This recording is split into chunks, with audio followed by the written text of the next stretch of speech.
2025 March മാസം പുറത്തിറങ്ങിയ സിനിമകൾ ഏതൊക്കെയാണെന്നും ആ സിനിമകൾ എത്ര എണ്ണം പതിവ് പോലെ ബോക്സ് ഓഫീസിൽ പരാജയപ്പെട്ടു എന്നും എത്ര എണ്ണം വിജയിച്ചു എന്നും ഇതിലൊക്കെ അഭിനയിച്ചിരിക്കുന്നത് ആരാണെന്നുമാണ് ഇന്നത്തെ വീഡിയോയിൽ നോക്കാൻ പോകുന്നത്. അപ്പോൾ ഒട്ടും വൈകാതെ നേരെ നമുക്ക് ടോപ്പിക്കിലേക്ക് കടക്കാം. ശരത്ചന്ദ്രൻ ആർജിയുടെ സംവിധാനത്തിൽ മാർച്ച് 7 പുറത്തിറങ്ങിയ സിനിമയായിരുന്നു ഔസേപ്പിന്റെ ഒസിയത്ത്. ഡ്രാമ വിഭാഗത്തിൽപ്പെടുന്ന ഈ സിനിമയിൽ വിജയരാഘവൻ, ദിലീഷ് പോത്തൻ, കലാഭവൻ ഷാജോൻ, ഹേമന്ത് മേനോൻ, ലെന തുടങ്ങിയവരൊക്കെയായിരുന്നു പ്രധാന കഥാപാത്രങ്ങളെ അവതരിപ്പിച്ചിരുന്നത്. ഔസേപ്പിന്റെ ജീവിതത്തിൽ നടക്കുന്ന സംഭവ വികാസങ്ങളുടെ മുന്നോട്ട് പോയ കഥയ്ക്ക് പ്രേക്ഷകരിൽ നിന്നും നല്ല അഭിപ്രായമല്ല ലഭിച്ചത്. പ്രൊഡ്യൂസർമാരുടെ കണക്കുകൾ അനുസരിച്ച് ഏകദേശം 4.5 കോടിക്ക് മുകളിൽ മുതൽ മുടക്കിയാണ് ഈ സിനിമ നിർമ്മിച്ചിരിക്കുന്നത്. സിനിമയ്ക്ക് മികച്ച കളക്ഷൻ നേടാൻ പറ്റാതെ സിനിമ പരാജയപ്പെടുകയായിരുന്നു. 4 കോടി ഇട്ടിട്ട് വെറും 45 ലക്ഷം രൂപ മാത്രമാണ് തിയേറ്റർ ഷെയറായി പ്രൊഡ്യൂസേഴ്സിന് ലഭിച്ചത്. അടുത്തത് അനുറാമിന്റെ സംവിധാനത്തിൽ മാർച്ച് 7 പുറത്തിറങ്ങിയ മറുവശം എന്ന സിനിമയാണ്. അലക്സാണ്ടർ പ്രസാദ്, സിംനോ സിജോ, ശ്രീജിത്ത് രവി തുടങ്ങിയവരൊക്കെയാണ് ഈ സിനിമയിലെ പ്രധാന കഥാപാത്രങ്ങളെ അവതരിപ്പിച്ചിരിക്കുന്നത്. ഇതൊരു ലോ ബഡ്ജറ്റ് സിനിമയായിരുന്നു. പ്രൊഡ്യൂസർമാരുടെ കണക്കുകൾ അനുസരിച്ച് ഈ സിനിമ നിർമ്മിച്ചിരിക്കുന്നത് 78 ലക്ഷം രൂപ മുതൽ മുടക്കിയാണ്. തിയേറ്റർ ഷെയറായി ഈ സിനിമയ്ക്ക് ആകെ ലഭിച്ചത് വെറും 60,000 രൂപ മാത്രമാണ്. പ്രേക്ഷകരിൽ നിന്നും മോശം അഭിപ്രായമായിരുന്നു ഈ സിനിമയ്ക്ക് ലഭിച്ചത്. ഒരു ലോ ബഡ്ജറ്റ് സിനിമ ആയതുകൊണ്ട് തന്നെ അതിൻ്റെതായ പാളിച്ചകളൊക്കെ ഈ സിനിമയ്ക്കുണ്ടായിരുന്നു. അടുത്ത സിനിമയും മാർച്ച് 7 തന്നെയാണ് പുറത്തിറങ്ങിയത്. ഉത്സവരാജും ഫഹദ് നന്ദും ചേർന്ന് സംവിധാനം ചെയ്ത പരിവാർ എന്ന ചിത്രമായിരുന്നു. കോമഡി ഡ്രാമ വിഭാഗത്തിൽപ്പെടുന്ന ഈ സിനിമയിൽ ജഗദീഷ്, ഇന്ദ്രൻസ്, രാജേന്ദ്രൻ, അലക്സാണ്ടർ പ്രസാദ്, സോഹൻ സീനുവൽ തുടങ്ങിയവരൊക്കെയാണ് പ്രധാന കഥാപാത്രങ്ങളെ അവതരിപ്പിച്ചത്.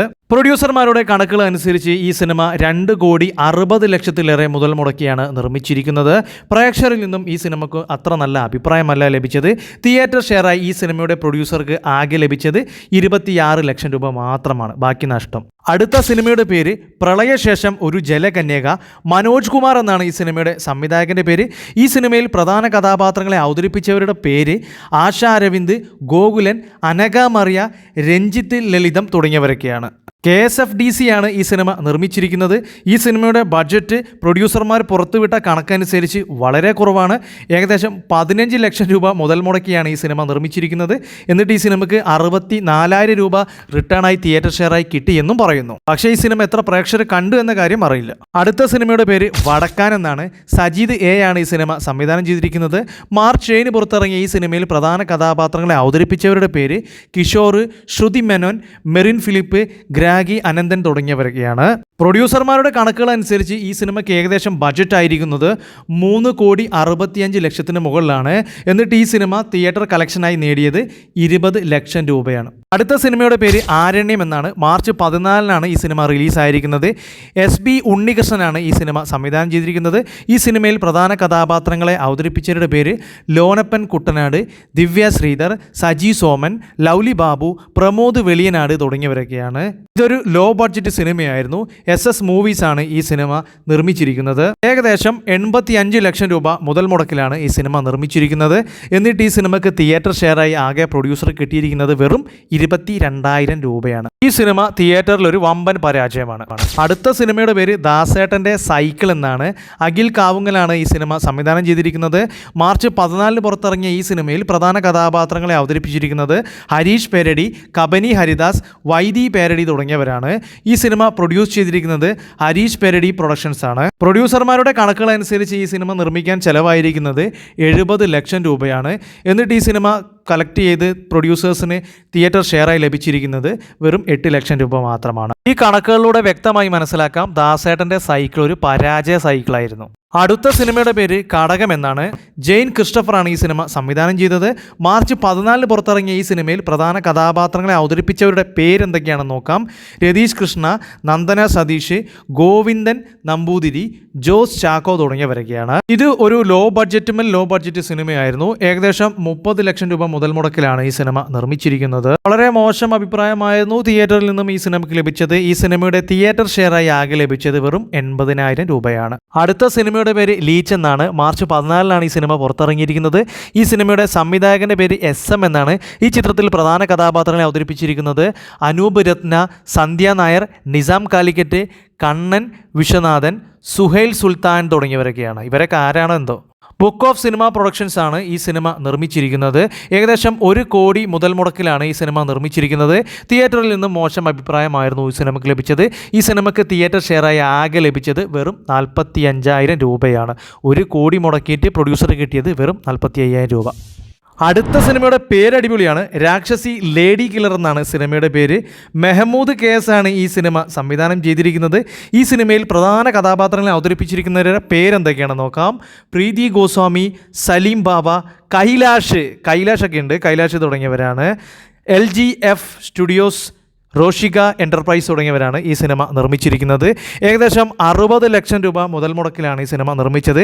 തിയേറ്ററിൽ നിന്നും പതിവ് പോലെ മോശം അഭിപ്രായമായിരുന്നു സിനിമയ്ക്ക് ലഭിച്ചത്. 60 ലക്ഷം മുതൽ മുടക്കിയ നിർമ്മാതാവിന് ലഭിച്ചത് ആകെ 4 ലക്ഷം രൂപയാണ്. അടുത്ത സിനിമയുടെ പേര് ദ വെയിറ്റിംഗ് ലിസ്റ്റ് എന്നാണ്. ചെറിയാൻ മാത്യു എന്നാണ് ഈ സിനിമയുടെ സംവിധായകൻ്റെ പേര്. ഈ സിനിമയിൽ പ്രധാന കഥാപാത്രങ്ങളെ അവതരിപ്പിച്ചിരിക്കുന്നത് അവിനാഷ് വിജയൻ, കോട്ടയം രമേശ്, സെൽബി സക്കറിയ, സോഹൻ, സീനുലാൽ തുടങ്ങിയവരാണ്. മാർച്ച് 14 പുറത്തിറങ്ങിയ ഈ സിനിമ നിർമ്മിച്ചിരിക്കുന്നത് എവർഗ്രീൻ നൈറ്റ് പ്രൊഡക്ഷൻസ് എന്ന കമ്പനിയാണ്.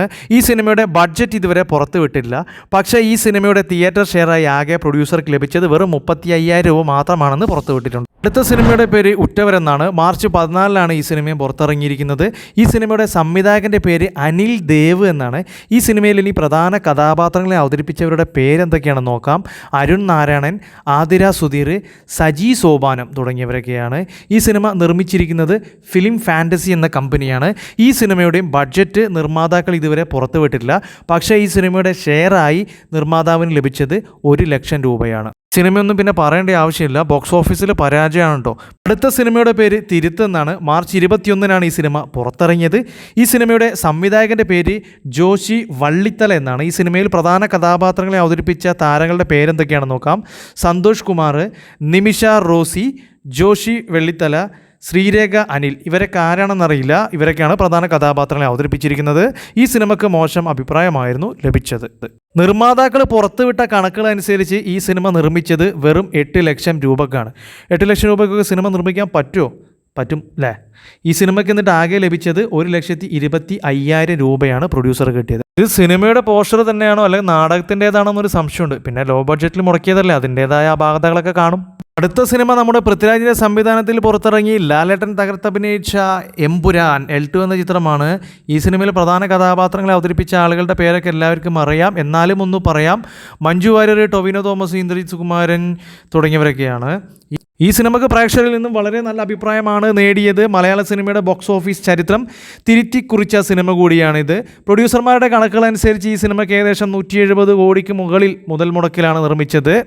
ബോക്സ് ഓഫീസിൽ നിന്നും ഇതിനോടകം ഈ സിനിമ 265 കോടിക്ക് മുകളിൽ കളക്ഷൻ നേടി പ്രദർശനം തുടരുകയാണ്. വെറും 5 ദിവസം കൊണ്ട് തന്നെ പ്രൊഡ്യൂസർക്ക് തിയേറ്റർ ഷെയറായി ഈ സിനിമ 25 കോടിക്ക് മുകളിൽ കിട്ടിയിരുന്നു. വെറും 5 ദിവസം കൊണ്ട്. ഈ സിനിമയാണ് ഈ മാസം പുറത്തിറങ്ങിയത്, അതായത് മാർച്ച് മാസം പുറത്തിറങ്ങിയതിലെ ഏക വിജയ സിനിമ. അടുത്ത സിനിമ മാർച്ച് 29 പുറത്തിറങ്ങിയ അഭിലാഷം എന്ന ചിത്രമാണ്. ഷംസു സയ്യാബാണ് ഈ സിനിമ സംവിധാനം ചെയ്തിരിക്കുന്നത്. ഈ സിനിമയിൽ പ്രധാന കഥാപാത്രങ്ങളെ അവതരിപ്പിച്ചിരിക്കുന്നത് സൈജു കുറുപ്പ്, തൻവീർ റാം, അർജുൻ അശോകൻ തുടങ്ങിയവരൊക്കെയാണ്. അഭിലാഷം എന്ന ഈ സിനിമ ഏകദേശം 4 കോടി മുതൽ മുടക്കിലാണ് നിർമ്മിച്ചിരിക്കുന്നത്. ബോക്സ് ഓഫീസിൽ നിന്നും ഈ സിനിമ ഏകദേശം 3 ദിവസത്തിനുള്ളിൽ തന്നെ 15 ലക്ഷം തിയേറ്റർ ഷെയറായി ലഭിച്ചിരുന്നു. മാർച്ച് മാസം ഒരൊറ്റ സിനിമ മാത്രമാണ് വിജയിച്ചത്. ബാക്കിയുള്ള സിനിമകളൊക്കെ വന്നതും പോയതൊന്നും ആരും അറിഞ്ഞില്ല. മിക്കവാറും ലോ ബഡ്ജറ്റ് സിനിമകളുമായിരുന്നു. എൻ്റെ ഒരു അഭിപ്രായത്തിൽ നാടകം പോലത്തെ ലോ ബഡ്ജറ്റ് സിനിമകളുടെ കാലമൊക്കെ കഴിഞ്ഞു. നല്ല വിഷ്വൽ എഫക്ട്സ് ഒക്കെ ഉണ്ടെങ്കിൽ ആളുകൾ തിയേറ്ററിൽ കയറുള്ളൂ. എന്താണ് നിങ്ങളുടെ അഭിപ്രായം? വീഡിയോ ഇഷ്ടപ്പെടുകയാണെങ്കിൽ ചാനൽ സബ്സ്ക്രൈബ് ചെയ്യുക, സപ്പോർട്ട് ചെയ്യുക. Thank you for watching only for cinema.